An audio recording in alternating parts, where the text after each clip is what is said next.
नमस्कार साथियों, आप सभी का स्वागत करता हूं हमारे YouTube चैनल क्रेडेंस ट्यूटोरियल्स पे।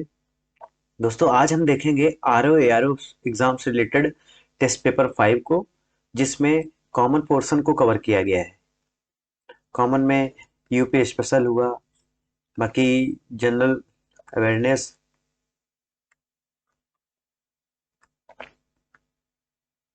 और हिंदी को कवर किया गया है। ठीक है, चलिए स्टार्ट करते हैं क्लास को। कॉमन से तपेदिक दिवस, TB day, world TB day कब मनाया जाता है? हर साल 24 मार्च को मनाया जाता है। और 2021 की जो तपेदिक दिवस की थीम थी, वो थी द क्लॉक इज टिकिंग।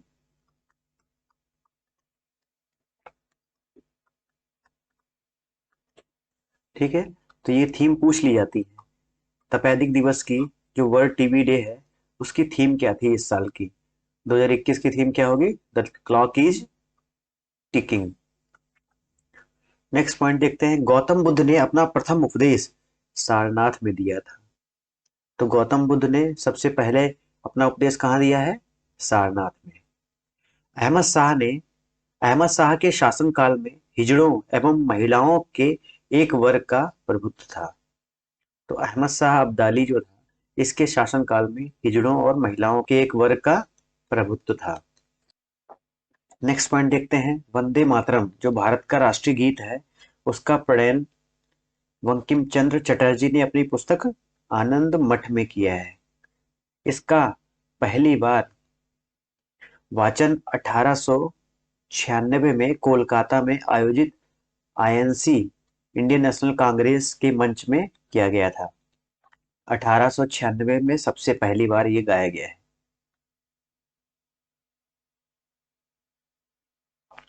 राष्ट्रीय गीत वंदे मातरम, और ये कहाँ से लिया गया है? आनंद मठ से।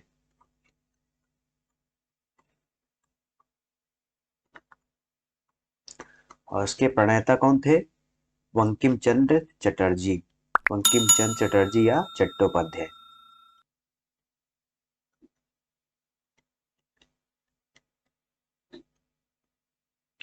और सबसे पहली बार 1896 में इंडियन नेशनल कांग्रेस के आयोजन में इसे गाया गया था। Indian war of independence. Indian war of independence के रचयिता कौन है? वीडी सावरकर। वीडी सावरकर ने इंडियन वॉर ऑफ इंडिपेंडेंस की रचना की। सरोजनी नायडू ने मोहम्मद अली जिन्ना को हिंदू मुस्लिम एकता का राजदूत माना है। ठीक है, सरोजनी नायडू ने मोहम्मद अली जिन्ना को हिंदू मुस्लिम एकता का राजदूत कहा था। भारत से बाहर विदेशी भूमि पर स्थापित सबसे पुरानी संस्था इंडिया होम रूल सोसाइटी। इस क्रांतिकारी संस्था की स्थापना लंदन में श्याम जी कृष्ण वर्मा ने की थी। तो भारत से बाहर विदेशी भूमि पर स्थापित सबसे पुरानी संस्था कौन सी है? India home rule society. India home rule society.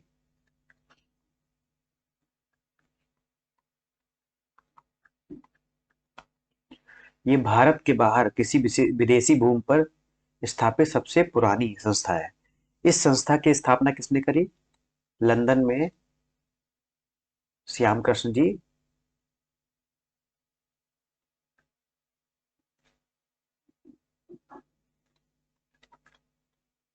Verma ने की थी। चलिए नेक्स्ट पॉइंट देखते हैं। भारत का सार्वजनिक क्षेत्र का सबसे बड़ा वाणिज्यिक बैंक भारतीय स्टेट बैंक। तो सार्वजनिक क्षेत्र में सबसे बड़ा वाणिज्यिक बैंक कौन सा है? State bank of India, SBI. Rest गेहूं की फसल का एक रोग है। रेस्ट या रस्ट बोलते हैं। रस्ट जो है गेहूं की फसल का एक प्रकार का रोग है। सौर ऊर्जा जैविक मात्रा में सर्वाधिक उपयोग की जाती है। ठीक है, सौर ऊर्जा को जैविक मात्रा में सर्वाधिक उपयोग किया जाता है। ग्लोबल वार्मिंग वैश्विक उष्मन CO2 के कारण होता है। तो ग्लोबल वार्मिंग जो है कार्बन डाइऑक्साइड के कारण होता है, CO2। Mount Titlis, mount Titlis कहाँ पे स्थित है? स्विट्जरलैंड में है। तो माउंट टिटलिस कहाँ पे उपस्थित है? स्विट्जरलैंड में। सूर्य के निकटतम ग्रह बुध, शुक्र और पृथ्वी है। तो सूर्य के निकटतम ग्रह कौन कौन से हैं? बुध है, शुक्र है और पृथ्वी है। नेक्स्ट ध्येय वाक्य है, आजादी हमारी पकड़ में है और इसको हमें कसकर पकड़ लेना है। ये शब्द किसने कहे थे? महात्मा गांधी ने। आजादी हमारी पकड़ में है और इसको हमें कसकर पकड़ लेना है। उत्तर प्रदेश की सबसे अधिक वाणिज्यिक फसल गन्ना, शुगर केन है।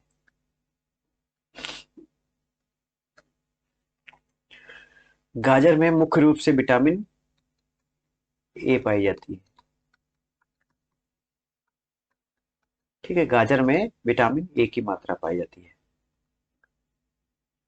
सोयाबीन के दाने में लगभग 40% प्रोटीन, 20% फैट और 3% के आसपास कार्बोहाइड्रेट होता है।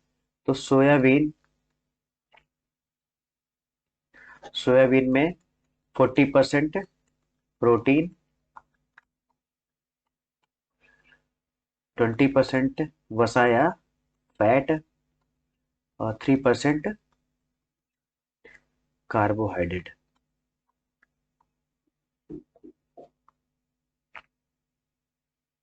लिंगराज मंदिर, जो लिंगराज मंदिर है भुवनेश्वर में स्थित है। लिंगराज मंदिर कहाँ पे स्थित है? भुवनेश्वर में, उड़ीसा की कैपिटल।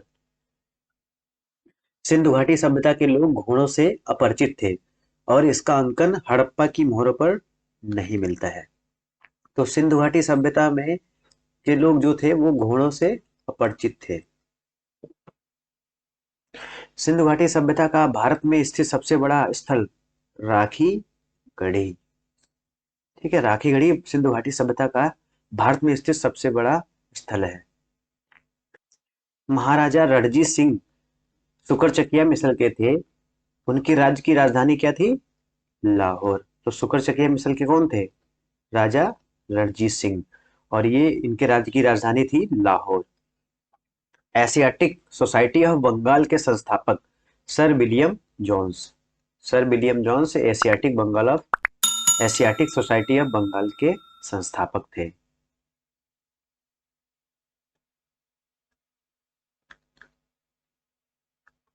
ठीक है, तो एशियाटिक सोसाइटी ऑफ बंगाल के संस्थापक सर विलियम जोन्स थे। Yellowstone national park, Yellowstone national park कहाँ पे स्थित है? संयुक्त राज्य अमेरिका, यूएसए में स्थित है येलोस्टोन नेशनल पार्क।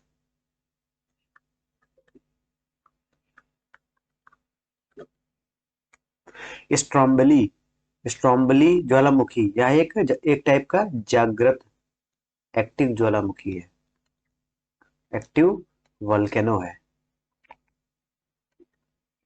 यह भूमध्य सागर में स्थित सिसिली आइलैंड, भूमध्य सागर में स्थित सिसिली आइलैंड के उत्तर में लिपारी आइलैंड में स्थित है। इसे लाइट हाउस ऑफ मेडिटेरेनियन सी कहते हैं, भूमध्य सागर का लाइट हाउस कहते हैं इसे।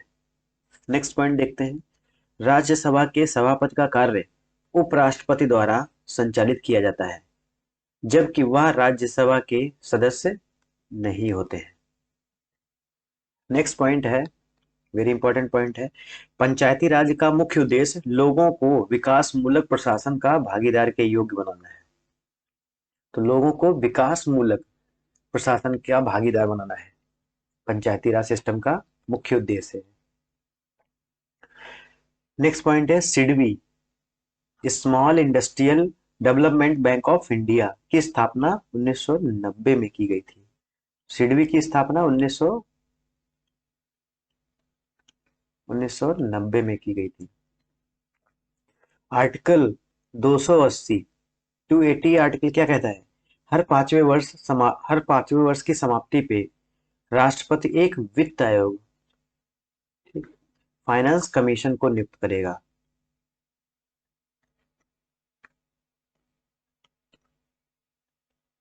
एक वित्त आयोग का गठन करेगा। तो राष्ट्रपति आर्टिकल 280 के अनुसार हर 5वें वर्ष वित्त आयोग का गठन करता है, फाइनेंस कमीशन का गठन करता है। जापानी इंसेफ्लाइटिस 1987 में गोरखपुर में प्रकट हुआ था। तो जापानी इंसेफ्लाइटिस, जिसे दिमागी बुखार भी कहते हैं,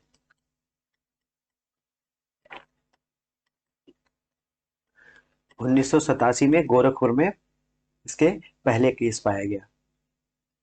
वायुयान के ब्लैक बॉक्स का रंग ऑरेंज होता है। ये बहुत इंपॉर्टेंट क्वेश्चन है, पूछा जाता है। जो वायुयान के ब्लैक बॉक्स से आप कंफ्यूज जाएंगे, मगर इसका कलर कैसा होता है? ऑरेंज। ठीक है, वायुयान के ब्लैक बॉक्स का रंग ऑरेंज होता है। नेक्स्ट पॉइंट देखते हैं। प्रकाश की तीव्रता मापने के लिए लक्स मीटर, प्रकाश की तीव्रता मापने के लिए लक्स मीटर का प्रयोग किया जाता है। और वायु का वेग मापने के लिए एनीमोमीटर का प्रयोग किया जाता है। नेक्स्ट पॉइंट है H5N1 world flu avian influenza नामक रोग का ही एक प्रचलित नाम है। तो H5N1 क्या है? एक एवियन इन्फ्लुएंजा है।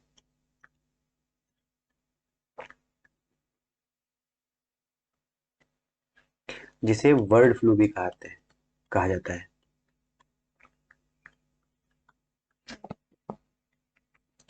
एक स्वस्थ मनुष्य एक दिन में 1.5 लीटर 1.5 लीटर पेशाब करता है। यूरिनेशन जो होता है 1.5 लीटर एक दिन में करता है एक साधारण मनुष्य। चूहे में पित्ताशय नहीं होता है और तितली में गुणसूत्र नहीं होते हैं। Very very important point. तो चूहे में पित्ताशय नहीं होता है और तितली में गुणसूत्र नहीं होते हैं। चलिए नेक्स्ट पॉइंट देखते हैं, वेरी इंपॉर्टेंट पॉइंट। 84वें संविधान संशोधन अधिनियम act 84th constitutional amendment act द्वारा लोकसभा के कुल सदस्यों की संख्या 1971 की जनगणना के आधार पर दी गई थी, जो कि 2026 तक यही रहेगी। ठीक है, 2026 तक उसे फिक्स कर दिया गया। 1971 की जनगणना के अनुसार 84th कॉन्स्टिट्यूशनल अमेंडमेंट एक्ट द्वारा जो कुल सदस्यों की संख्या थी, लोकसभा के कुल सदस्यों की संख्या, वो फिक्स कर दी गई, 545 कर दी गई। और अनुच्छेद 63 क्या बोलता है? अनुच्छेद 63 में उपराष्ट्रपति के चयन की गणना की गई है। ठीक है, तो आर्टिकल 63 उपराष्ट्रपति से रिलेटेड है। भारत की मुद्रा प्रणाली में दशमलव जो पद्धति थी वो 1957 में प्रारंभ हुई थी। तो भारत में मुद्रा प्रणाली में दशमलव पद्धति 1957 से प्रारंभ हुई। स्वामी दयानंद सरस्वती ने आर्य समाज की स्थापना की तथा उन्हें भारत का मार्टिन लूथर भी कहा जाता है। आर्य समाज की स्थापना किसने की? दयानंद सरस्वती।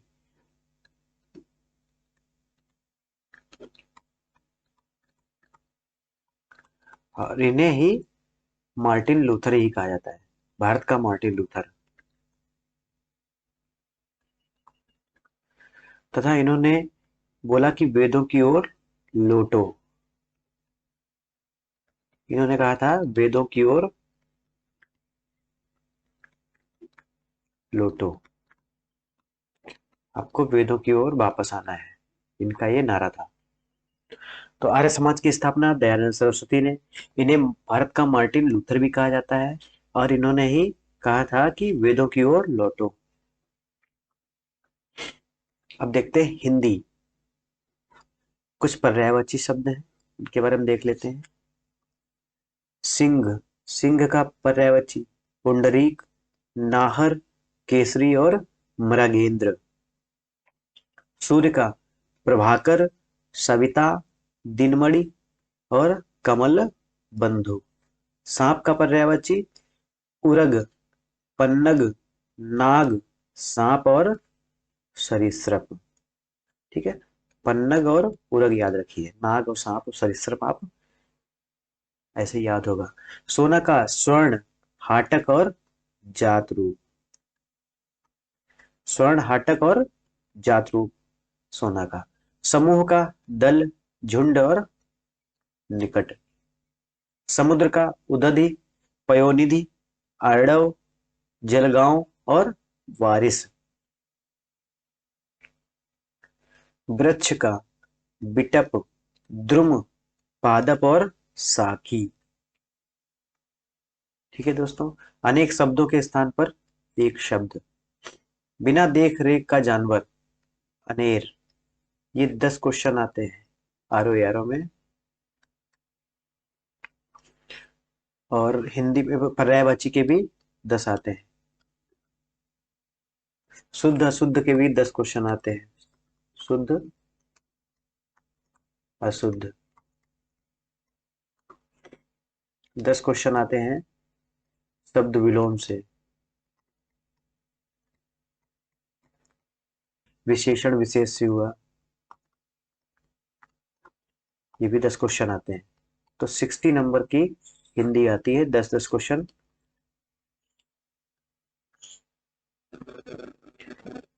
पर्यायवाची, शुद्ध अशुद्ध, अनेकार्थी।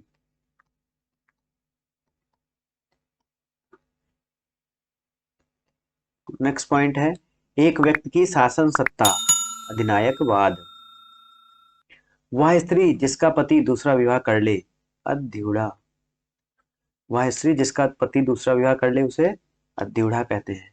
और एक व्यक्ति का शासन सत्ता को अधिनायकवाद। अब पर्यावरण के बारे में देख लेते हैं। क्षेत्रफल की दृष्टि से यूनेस्को द्वारा प्रमाणित भारत की बृहत्तम जैव मंडल निधि मन्नार की खाड़ी है। सबसे ज्यादा बायोडायवर्सिटी,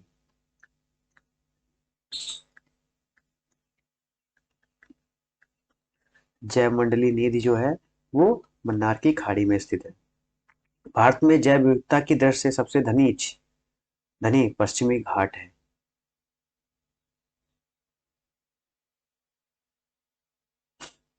जो सबसे बड़ा बृहत्तम जैव मंडलीय निधि है वो मन्नार की खाड़ी है। और सबसे भारत में जैव विविधता की दृष्टि से सबसे धनी जो क्षेत्र है वो पश्चिमी घाट है। तो पश्चिमी घाट, वेस्टर्न घाट सबसे ज्यादा मोस्ट डाइवर्सिफाइड क्षेत्र है। बहुत ही ज्यादा बायोडाइवर्सिटी रिच एरिया है।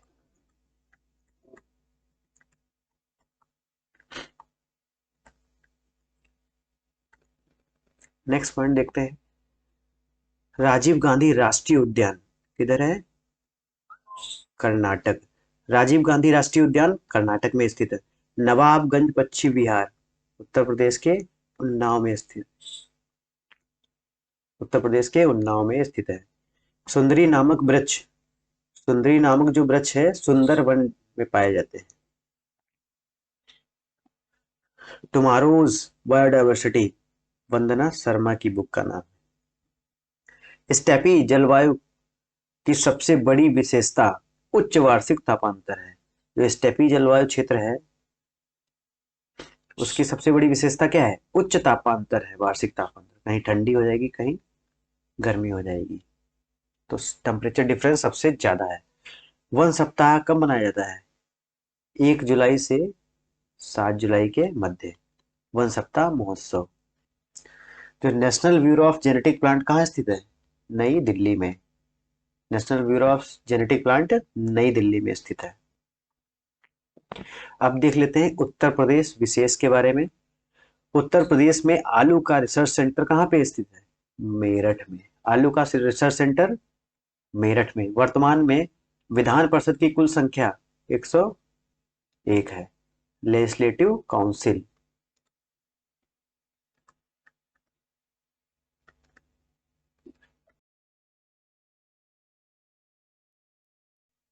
लेजिस्लेटिव काउंसिल की यूपी में 101 सीटें हैं। ऑपरेशन ग्रीन योजना 2001 में प्रारंभ की गई। उत्तर प्रदेश में सर्वाधिक साक्षरता वाले जिले गौतम बुद्ध नगर, कानपुर और औरैया। तो उत्तर प्रदेश में सर्वाधिक साक्षरता वाले जिले कौन कौन से हैं? गौतम बुद्ध नगर, कानपुर और औरैया। उत्तर प्रदेश का सबसे बड़ा जिला, उत्तर प्रदेश का सबसे बड़ा जिला कौन सा है? लखीमपुर खीरी। वही उत्तर प्रदेश का सबसे छोटा जिला संत कबीर नगर। जनसंख्या की दृष्टि से सबसे बड़ा जिला इलाहाबाद।